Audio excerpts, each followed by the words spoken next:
Hello, I'm Harley Schlanger from the LaRouche organization. Today I'm going to be talking with Alex Krainer, a financial analyst and the author of a very important book, The Grand Deception, which looks at the operation behind Bill Browder and the so-called Magnitsky Act.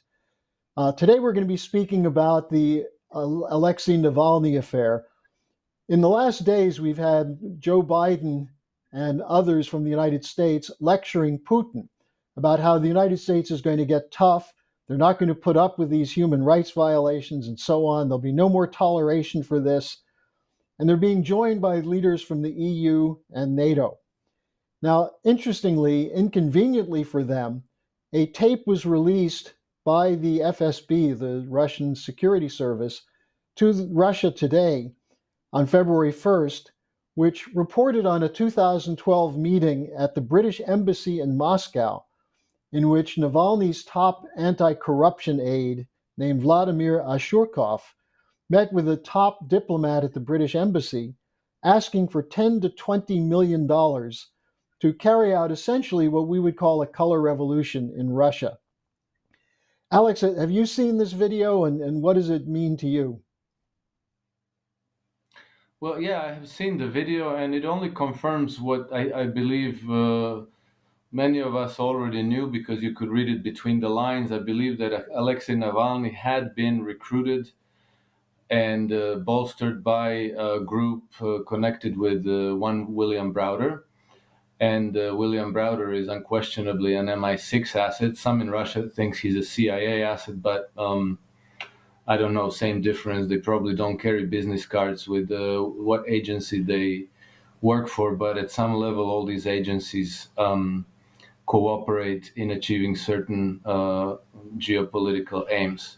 I believe that Bill Browder is an MI6 agent or asset.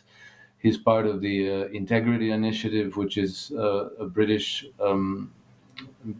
initiative. So Alexei Navalny's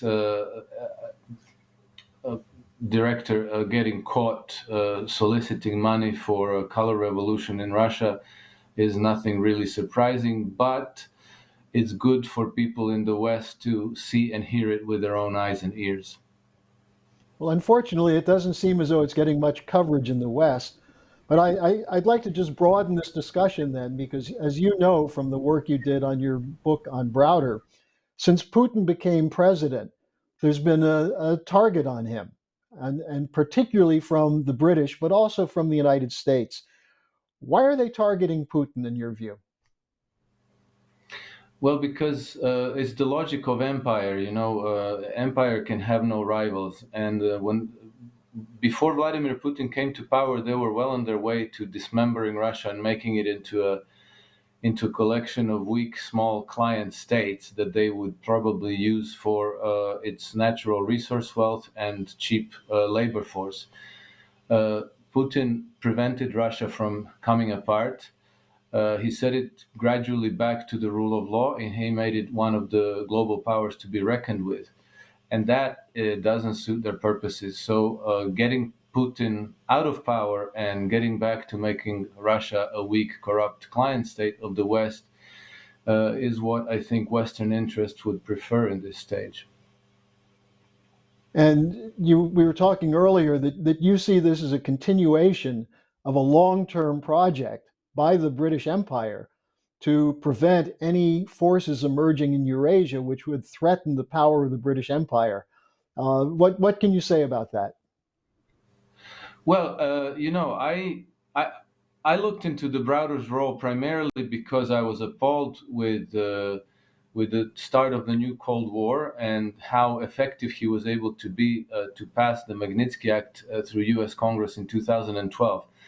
But as I researched a little bit the historical relationships between the United States and Russia, I found out that in the 19th century, Russia and the United States had a very, very close alliance. And then the fact that we know nothing about it, that the Russian Tsar Alexander the Second played a pivotal role in U.S. Civil War and helped Abraham Lincoln preserve the Union, even though I went to school in the United States, even though I finished American universities, I've never heard of this. And so this is something that could not have been omitted by mistake. And when I speak with my American friends and ask them about this, literally none of them have any idea. That's too significant of a historical fact to be omitted by error. And so as I researched this, I realized, I found out that the initiative to scrub that out of U.S. culture and curriculum in schools came actually from London, and it was bolstered by these London-supported oligarchs in the United States, like the Carnegie and the Rockefellers and so forth. And so basically, what you have is a continuation of the imperial aim, which was the imperative formulated already by Mackinder, of dominating the Eurasian landmass, because it's the largest landmass in the world, because it has most of the world's population, and because it has the bulk of the global GDP. And since this is too large a mass to dominate militarily, the British strategy has always been divide and conquer, so turning neighbors against neighbors and always playing both sides. So they're always exhausting each other in constant warfare, one against the other, while Western corporate and banking interests extract the wealth in terms of natural resources and cheap labor. So that's why you have India versus Pakistan. You have Iran, Iraq. You have Ukraine, Russia. You always have these little divisions where instability can be quickly instigated and the conflict can quickly be triggered. So, from this standpoint, you see Browder as someone who was aided by the City of London, by some Wall Street banks, as part of an operation to continue the dismantling of Russia under Yeltsin. Is that right? Oh yeah, there's no question about that. I mean, Browder presents himself as a self-made, larger than life businessman.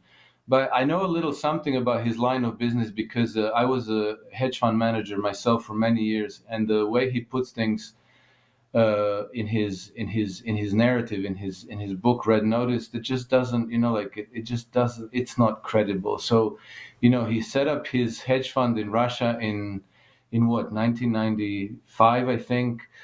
And before he even set it up, so he was essentially a nobody. He gets invited to Davos, where he co-hosts a dinner for Gennady Zyuganov.